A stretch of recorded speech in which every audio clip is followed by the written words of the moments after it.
de salida. Mucha suerte para todos. Así se vive la emoción a través de INH Televisión. Segundos y se abren las puertas. Cuarta válida para el 5 y 6. A correr los participantes. Mal para Carjo Doguami Sole, queda en el último lugar. Rápidamente Embajador toma el comando, ataca hacia el segundo 4G, corre a tan solo medio cuerpo. Hacia el tercero viene Póker de Aces. En el cuarto Super Special, del primero al cuarto hay 4 cuerpos. En el quinto Financista, en el sexto Nico, en el séptimo Fabrice. Cerrando el grupo Carjo Doguami Sole, aproximadamente unos 15 cuerpos.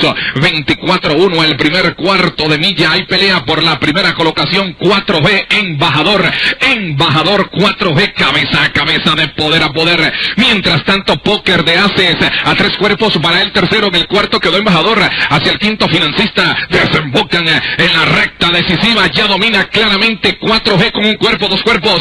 Se lanza ahora hacia el segundo Póker de Aces.